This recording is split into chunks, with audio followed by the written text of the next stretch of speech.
Hello and welcome to Talk of Good Games match preview of West Ham United against Nottingham Forest, the final home game of the season for the Hammers and a crucial game for Nottingham Forest as well. They're guaranteed European football, but they can still get Champions League football, they can still get Europa League football, and they can still get Conference League football. So it's all to play for Forest, little to play for West Ham. Gonzo, would you like to kick us off with your thoughts on Forest, please? Yeah, it's been brilliant. Absolutely brilliant. Breath of fresh air in the Premier League this season. Loads of good players. Loads of them. Loads and loads of them. Really, really good manager. Feisty old chairman. That was what's not to like about Nottingham Forest. They are a success story. They're what everybody would dream of doing to come from the Championship. Now, I am fully aware because of my vintage. I remember Nottingham Forest, being a top level team. And I know the Clough story. I know the European Cups. I know all of that. I know all of that stuff. I absolutely do. In fact, they may well have paid the first ever £1 million transfer, quite possibly, when they bought Trevor Francis. So, I'm aware that when I'm talking about them as a Championship team, they haven't always been us. I'm very, very aware of that. But in terms of maybe the modern era to take a club, to have that ambition to go up to the Premier League, I think they've just done remarkably well. And irrespective of whatever they get, I know it's going to be difficult because if you're not a Forest fan, you're going to have been dreaming about Champions League all season. If it's not, all I would say to Forest fans is don't worry about it, because the other stuff's pretty damn good fun too. I'll tell you that much. Whichever one they end up qualifying for, they're in for a real treat next season. Yeah, huge success. One of my favourite stories of the season, and to qualify for European football with 2 games to go is an incredible achievement. And I actually think, from what I've seen and read and heard from Nottingham Forest fans, while they may have been dreaming of Champions League football, they see this as a success. And I think almost as a neutral eye, I almost think, oh, maybe they feel a bit disappointed because they've been, almost in the top 3 all season, never mind top 4 or 5, been in the top 3. Then recent weeks have just come out of that top 5 now. But I think from what the vibe I picked up, to say they don't care would be wrong. They very much care, but they're still looking at it as a success rather than a disappointment and it's the right thing to do. I think Nuno's done an incredible job. I never expected this in a million years. And I was a bit naive that even coming up to Christmas, even though they'd done well for half a season, I was still thinking, well, at some point they're going to start to come down the league table at some point, right? And that hasn't been the case. Now, you could argue in the last couple of weeks they have, but I was expecting them maybe to come down to 7th or 8th, not down to 6. So they've done remarkable. They can look forward to next season. They've still got a lot to play for in the last 2 games. Still in their hands to some extent because they play Chelsea on the final game of the season, but Aston Villa's in the middle of them. So Villa win their next 2 games, then they don't get Champions League football, but they have to beat us and beat Chelsea and pray someone does something against Aston Villa so they can get back in there. Of course, though, they could finish 6th and get Europa League football. They may get 7th, might be Europa League football, depending on the outcome of the FA Cup final as well. So actually coming into this game on Sunday, they will know. At the minute, they occupy a Conference League spot, but by the time we kick off, they could actually occupy a Europa League spot in the league table, even though they've not kicked the ball. In terms of Champions League, do you think they'll get it? Where do you see them finishing? Well, I mean, they've got such a big game to finish up with, haven't they, against Chelsea? So I think it's just a case of, can they get to that still in contention? If they do, can Nottingham Forest beat Chelsea in a one-off game to clinch Champions League football? Of course they can. It's so tight. I'm not sitting on the fence. I'm not ducking it. I've answered these questions all season. I just think it's so tight. Anything I say would be a guess. Well, of course it is. I mean, to apply the context here, they could win both games and still not get Champions League football. They require someone else above them to drop Aston Villa have got it easy, I think. Yeah, Spurs and Man U. You'd expect 6 points from them. Yeah. So I think Aston Villa will finish above Nottingham Forest, which is probably going to make the difference. But yeah, that's my expectation as well. I think Villa will sneak into the Champions League. I can see Forest getting something against Chelsea and actually doing Aston Villa. a favour on the final day and getting them into the Champions League football as well. But it's all to play for, and I'm really looking forward to it. In terms of for Nottingham Forest next season, then obviously it's going to be exciting and stuff. But do you have, as a neutral, would you have an element of worry, because we know how it can be tricky to juggle a European competition plus the Premier League? Do you think this is a one-off season for them, or do you expect them to be challenging for European football next season? What are you looking at Nottingham Forest going into? It is tough. They've already got a really decent squad. There's players they bought, that Silver lad who we were the Poundland Jack Grealish that we were after. He's not played too much. A couple of times, seen him come off the bench, he scored goals and stuff like that. So they've got a squad that they're only going to strengthen that. They're not going to weaken their squad. They seem to have a load of players who are pitched quite nicely, in as much as they're really good and they're really good for Nottingham Forest. But maybe not so much the centre back. But people like Gibbs White, people like Alanga, particularly people like Alanga, they've already tried it. They've come through at a big club, so they've probably quite insulated it, as much as maybe not that many teams are going to come and steal their players. So I think more or less their squad will remain intact for next season.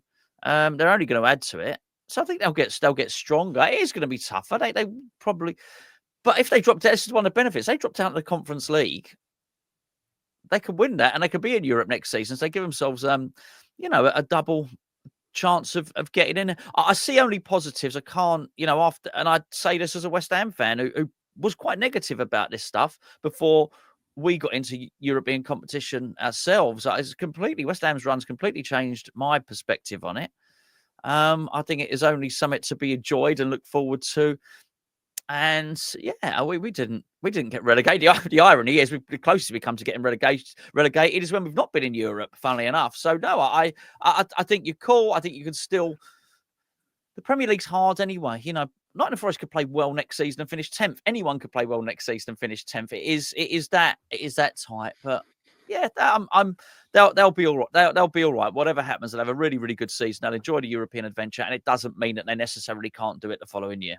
Yeah, I think with Gibbs White, he was strongly linked to Man City not long ago, but that rumour seems to have died down, and it looks like they're switching their attention to Wirtz as well, which would be an incredible signing, and Reinders of AC Milan as well. So maybe, apart from Man City, I'm not sure if any other club that will be playing Champions League football will go after Gibbs White, so they can keep hold of him.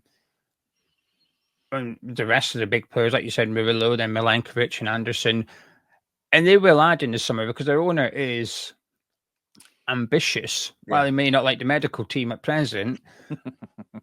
And he has an iPhone 8 with wired headphones as well, which was, Sorry, what does that mean? It's old technology. Okay. Yeah, okay. It's like a really old He's got like these in an old phone. All right. Okay. Yeah. It's not a Bluetooth thing. Yeah. Okay. A really old model of iPhone, but I like it. He's really ambitious, and Nottingham Forest will spend money. And he showed that when they got promoted, he was willing to spend money and get a points deduction. And the gamble worked. They ended up staying up, whereas the ones that adhere to the financial rules ended up perhaps not strengthened enough or correctly and went back down. So I think he's got it spot on so far, and he's always spoken about getting Nottingham Forest back up to the top of the Premier League. And it felt unrealistic and a little bit wishy-washy to some extent. But after this season, you have to look at him and say, well, actually, they've got European football now, so he's almost achieved to some extent. But he speaks about Champions League, and this summer I've seen him linked to the likes of Liam Delap, and I think that's exactly the type of signing Nottingham Forest should be making. Those players who are maybe the best of the teams that are not playing in European football. Can you go get them and assemble a really strong squad? I actually think, obviously, short term, missing out on Champions League football, Nottingham Forest fans will be disappointed, and they might, we'd rather be in that, and I completely understand it. I would be as a West Ham fan, but as a neutral, I actually think it might be a blessing in disguise for Nottingham Forest missing out on Champions League football. Sure, they don't get the financial package to go with them, but I do think that's maybe a competition that's just one step too far. Yeah. But the Europa League or the Conference League, I think the Conference League will be the favourites to win it. The Europa League, they've got a bloody good chance, because you look at the two finalists now, and Spurs and Man U, Nottingham Forest are better than them. So there's no reason to say that they couldn't go on and potentially win the Europa League next season, especially if they strengthen in summer. So I actually think they could have they've had a very impressive season this time round, but they could go on, and while they may not finish as high in the league table, but like you said, they could realistically have ambitions of winning a European competition next season, which would be Amazing. incredible. And I hope they do it. I've got that. And totally fit in with their history as well. Yeah. So, yeah, absolutely. Anyway, players you admire before we move on to West Ham? Yeah, there's so many. All of them. We discussed this. We said it. I can't remember what preview we were doing relatively recently, within the last month or so. And I said to you, I'm actually, when we get to the Nottingham Forest game, you're going to ask me which players I admire, and I'm going to say all of them. It must have been Southampton because you were slacking them off. Yes, because there was none of them, was there? So two. Yeah, all of them. Everyone, you just Murillo, Anderson, you've mentioned there. Gibbs White is a tremendous player. I think it was Ross Stewart and Jan Magnarek you picked out that you love from Southampton. There you go, so good. I've even forgotten them. I tell you what. I think Elanga's got real personality. Sometimes your personality for players shines out on a football pitch. I like him. He's there's something about him I really, really like. I like the story of, he's just one of a number of players that's not done it at Man U and goes somewhere else and looks good, which shows you, how badly Manchester United are doing. Like the fullback, really good. Everything, honestly, everything about them. The centre-back partnership, even Wood up there does ever so well. Brilliant, honestly, really, really, really good. I honestly, I don't have a bad word to say about Nottingham Forest. There you go. Yeah, it's still my favourite centre-back partnership in the league. I think they've got everything that you want in a pairing. Individually, complement each other really well, Milenkovic and Murillo. I think they've got a lot of contenders for team of the season. Sal's is certainly, I will be doing a team of the season, but I think Sal's would possibly be my goalkeeper. As you said, Aina is really good at right back, the centre-backs. Elliot Anderson in midfield, I think, has been a fantastic signing. And he was someone I was looking forward to watching this season because I followed him earlier in his career at Newcastle, because at that point, he was Scottish, became good, and decided he was English again, and he doesn't want to play for Scotland, which, fair enough. But because of that Scottish allegiance, I was sort of looking at a young player coming up through the academy. Well, he was at Bristol Rovers prior, but then he went to Newcastle. But that catches your attention as a Scotland fan. He's like, hang on a minute, we've maybe got someone away to break through in the Premier League. So it's someone I've been aware of a while. Went to Nottingham Forest in one of those wink, wink, nudge, nudge deals. And I think he's been sensational. I think he's an absolute fantastic footballer. And it's one of them. I just wish that West Ham were aware of him and went and got him. I think he'd make a real difference to how we've played this season. Gibbs White is fantastic. One of my favourite players in the league as well. They've got a lot of talent scattered across their team. Even with the lesser spoken about players like Nico Williams, I think he's having a really good season, and I like him too. Anyway, shall we move on to West Ham? Yeah, why not? Let's start with some team news then. It's pretty good, actually. It's only Somerville and Antonio that's missing for West Ham. Edson Alvarez obviously returned at Old Trafford. Lucas Paqueta was left out, supposedly due to having a cold. Now, we'll just take that word and assume it's the truth. So, therefore, Paqueta's available this weekend. So, you've got anyone to choose from, bar Somerville and Antonio Gonzo. So, with that in mind, well, before we do the 11s, this video is sponsored by Match Bingo, and we've got two promotions for you. You know them by now, but you haven't joined up. Now's the time to do so. You can use the link in the description below or the pinned comments. It's nice and easy. Just click it. It loads up on the App Store, or the QR code is currently on your screen. If you're a newbie, deposit £10, you get £10 free credit. In this game, you buy 4 cards, you'll get your 5th card free. You need 15 events to occur in the game. It pays out the first person to get first line, second line, and full house. Plus, there's an extra bonus pot as well. £250 up for grabs on this match. Over £10,000 is up for grabs on Match Bingo every single week. And it's not just football. They've got the darts. So if you're watching this on Thursday, we've got the darts. You can get your cards for the darts as well. It's a little bit of fun. It's only £2 per go. Best of luck. We've had over 200-300 people that have won here on Hamish Chat, and I discovered earlier this month there's a bonus prize for whoever gets the full house the quickest, and was one of our subscribers that won it. So he got a bonus. He won the full house prize, got paid out for that. Then at the start of May, he got an extra £100 because he was the quickest one to get it in the month of April as well. So he won twice, £2, Brilliant. and he scooped 250 quid off the back of it. Anyway, links in description below, and a massive thank you once again to Match Bingo for the continued support this season. Without them, wouldn't be possible. Before we do the 11s, Gonzo, because I'm going to apply the context to my starting 11 now. Yeah. I don't care. I don't care about winning this game. I really don't. I've given up. And if you're a Nottingham Forest fan, you might be thinking, oh, brilliant. I hope Potter has his attitude. If you support Chelsea or Aston Villa, I don't know why you listen to this, but if you are, you'll be thinking, oh, please don't do this, Potter. Don't have that attitude. We need you to beat Nottingham Forest. I don't care. I want Sunday to be an event, a day of celebration. Say goodbye to those leaving us. We've already announced 4 of them. And I'm more bothered about certain players starting this game and getting substituted off and getting a standing ovation from, as we say, all 4 sides of the ground, one big curvature of the ground. But that's my team is going to reflect how I feel about this match. I think Man U and Spurs will lose anyway. I want to finish above those, don't get me wrong. Yeah.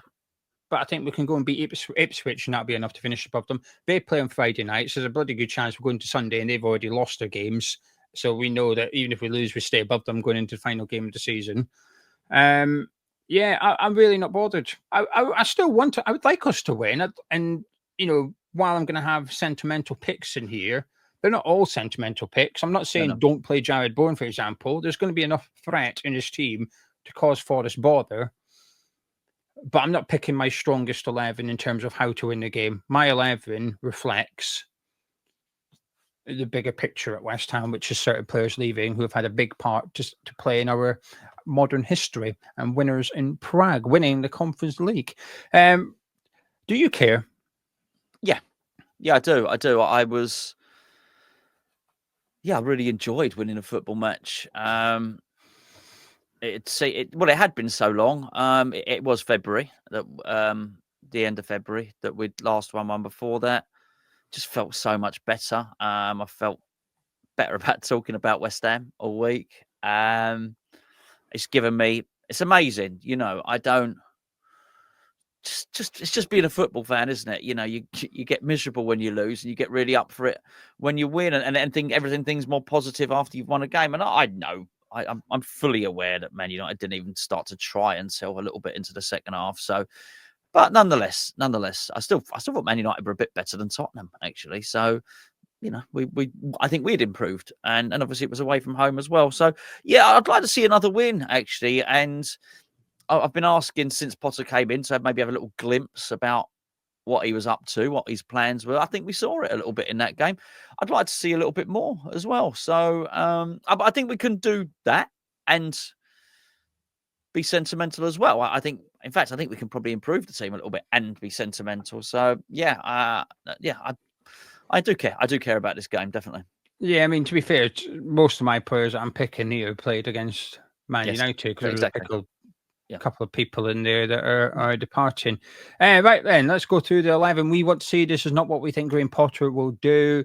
Can you talk me through your goalkeeper of choice and your defense of choice, please? Yeah, well, I'm gonna play with a back 3 because it allows us to do the stuff that you've just discussed. Boo. So yeah, and we can sort of bolt onto whatever that the team were learning and planning in the last game as well. I do think they're going to be, they are a bit of a pain in the bum. They're not going to have a midfield like Manchester United. So I think we can sort of try and get a little bit of an overload there, maybe. But so it allows us to. So first of all, obviously Fabianski plays in goal.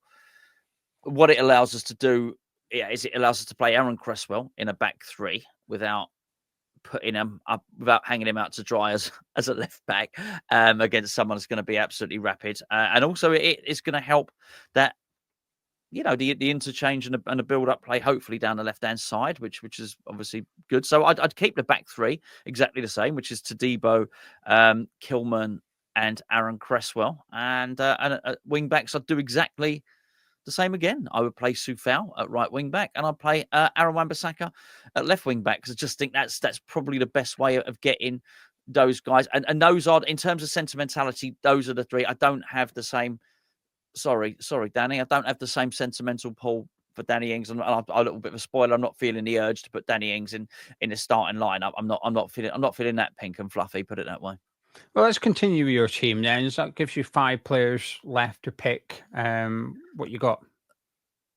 I'm going to drop Rodriguez, and I'm going to put Alvarez in there, because I feel we're going to need the extra mobility. Now, Alvarez isn't necessarily quick, but he is quicker than Rodriguez, and he is more energetic. So I think he'll cover more ground. I would play Souček next to him as well, just for the continued goal threat. And I would see, the thing is with Paqueta is it's tough to say we're no closer to a decision about his future, but it's not imminent. We don't know what's going on behind doors at the FA, but it's not imminent. I don't think we're going to finish recording this video and then find out that whatever, there's a decision on Paqueta's future. If he's okay, I'll play him. And so I think I'd probably do that. So it would be Rodriguez and Ward-Prowse who would be dropped for this one. Which Ward-Prowse might, maybe you're denying yourself the opportunity for Ward-Prowse to eventually get his free kick and get it against Nottingham Forest, who obviously didn't fancy him. And then I'd go with the same again. I'd go with Bowen and I'd go with Kudus, which would mean Fulkrug would be dropped for this one. But I almost think that their 2 centre backs are so good, don't contest it. Take the game elsewhere. And I just think moreover, it allows us to get those players like Coufal and Cresswell into the team without overly impacting what we were trying to do in the last game. 7 defensive players and no striker at home. Negative. Yeah, definitely. Gonzo out.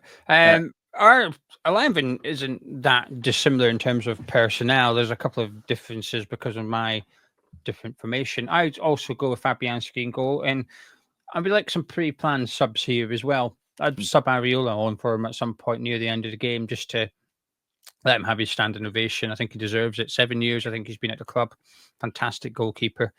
I would go back 4, and obviously this does mean that there's concerns over my fullbacks. So Coufal right back, Todibo and Mavropanos in the middle, and Cresswell at left back. And I appreciate that means no Wan-Bissaka, but he'd come on for one of those 2 fullbacks. And I would obviously worry about Coufal up against Elanga. On the other side of the pitch, if I'm correct, I think Dominguez will start on the right. Cresswell should be okay to some extent with him. So it would give us a weakness down the sides of the pitch. But as I've mentioned, I'm not really that arsed, and I think it gives us greater threat on the pitch going forward as well. I want goals on Sunday. If this game, I almost rather. No, I think you might get him with your defence. We might concede a few, but if we can score a few as well, then that's fun. I want fun. Yeah. I want fun on Sunday. Midfield, same as you, Souček, Alvarez, and Paqueta if he's in the right frame of mind, etc. And then Bowen. I will go Kudus because I think he had a good game against Man United. There was a small temptation to see Guilherme, but I think Kudus had a good match. And then Fulkrug as well. 4-3-3. And get the big German back into the team and get him up front and get him up against Murillo rather than Milankovic, because he's just a little bit shorter. And I think he might have a little bit more joy in the air. Murillo's better on the deck, but I think in the air, that's maybe where you'd get a little bit of success. But get Bowen back out in his best position on that right-hand side. And we will concede goals. I'm not going to be expecting a clean sheet if we play like that, but I also would expect us to cause Forest plenty threat going forward. But it's fun. And also, some of these players get subbed off. So before someone says dropping Wan-Bissaka, it's not dropping Wan-Bissaka, it's playing the other 2. It's like a friendly. I'm approaching it like a friendly to some extent. And right then, before I see if Gonzo is feeling optimistic ahead of Sunday's match, just one point in direction of our raffle, which ends on Sunday evening. I don't have the items to hand. They're over there. I've come ill prepared for this one. But you can see them on previous videos and there's pictures on the website. We've got a signed Jared Bowen shirt up for grabs. We've got a signed Jared Bowen programme, and the programme is the Europa Conference League final programme. And there will be a third prize It may arrive today, tomorrow, great. And if it does, it will be a captain's armband signed by Jared Bowen. But if it doesn't arrive in time, because we've got to tell the company what we're doing, because they draw the raffle, we send the prizes, but they do the draw. They need to know what the third prize is. So come Saturday, we will confirm. But if that armband doesn't arrive in time, it will be an additional program. We've got more than one Conference League final program signed by Jared Bowen here, so there will be 2 programs up for grabs. Tickets are £5, but if you buy 2, you get your third ticket free. Links in the description in the pinned comments, and like I said, it ends on Sunday night at 8 p.m. So best of luck to everyone that's entered. And if you're worried about like how legit this is, if you go onto the website, both winners of the Decanio raffle have claimed the prizes, left a review, and one of them has even uploaded a picture of himself with the Decanio signed shirt as well. So in terms of like how authentic and legit is this, the evidence is on the website. Go have a look. Gonzo, final home game of the season. Are you feeling footy? Yes, I am. Oh, yeah. There's no pressure on West Ham. There would have been if we hadn't won in the last game, but that has eased the pressure on Potter. That is, you did not want to be going 10 games without a win. That's done. It's not even a conversation anymore. Has it been great? No, but I do think that's a really, really big. You're not looking at this. It's like this countdown timer of these cumulative draws and losses, basically. So I think there's really no pressure. I think everything that you said about the players that are leaving, I think that is going to lead to hopefully a bit of a carnival atmosphere. I hope the weather's going to be good. I haven't checked, but hope the weather's going to be good as well. The pressure is really all on Nottingham Forest for this one, and pressure does interesting things to teams, and I think the West Ham training ground be a better place to have been this week because of that win. I think particularly, I can't remember what game. I can't remember what game it was. It was a game recently. We scored a couple of goals in the game, and they were both results of the opposition having corners against us, right? So we basically sprung out and scored from the opposition corners, which is all well and good. And you don't let any goals good, right? But it's not. I don't think it's what Potter's really planning and what Potter's trying to do. So I think when you're trying to get your message across, I think you'll have much more be able to say after that Man United game. See, guys, see this. What I'm saying, this stuff can work.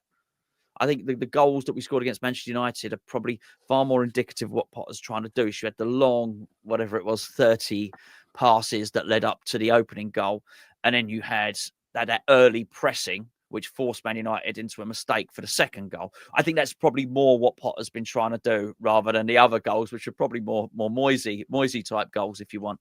So I just wonder on the training pitch if that's probably quite a good thing for the coaches to say, look, see, we told you, there you go. So I think there'll be probably the peckers will be up a little bit more to players for thinking, hold on, well, maybe we'll try some more of this stuff and we're going to work on some more stuff in training and what Potter and the coaches are going to be teaching us. We're going to try and implement that on the pitch. I think that probably leads to a slightly different dynamic and mindset. I think the mood will be better as well. I'm quite sure in the changing room before, particularly people like Cresswell and Fabianski and Coufal, they're going to be knowing that this is their farewell. So I wouldn't be surprised if the music's blaring in the dressing room and everything is upbeat. And I just do wonder if the mood in the West Ham dressing room going out onto that pitch will be very different from the focus mood in the dressing room with Nuno, who's, there's so much riding on it as far as they're concerned. Despite everything that we said, actually, as far as we're concerned, it's easy for West Ham fans sitting here. So it don't matter whether you qualify for the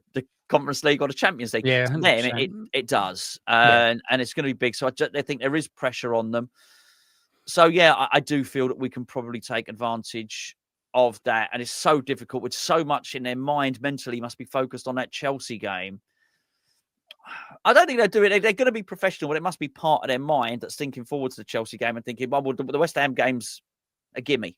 We get that. And we get the 3 points against West Ham. So that thing about the boxer whose big fight is one fight next. I mean, I just beat that guy that's easy to knock out. I knock him out, then I get to the world title. It don't always work like that. So I think there's a few things mentally possibly going in our favour here.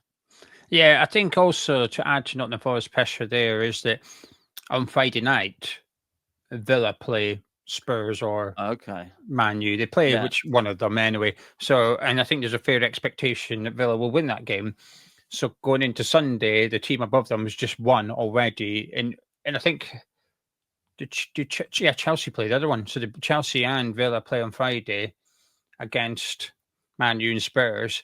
So the two teams directly above them could have just picked up wins. Likewise, so one of them's dropped points. The door is ajar for them. There you go to West Ham, win, and you put yourself into the driving seat. Final game of the season against Chelsea, so it's back in your hands. Because at the minute, it's not in Nottingham Forest hands. But before kickoff, they will know just how important their win is. Likewise, if both those teams win, they might think, okay, we're not getting Champions League football kind of thing. It might be difficult. They could still get it. It's possible.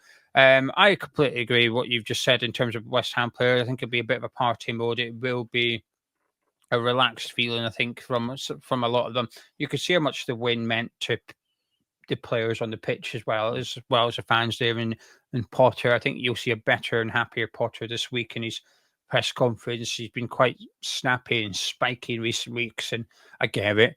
Yeah.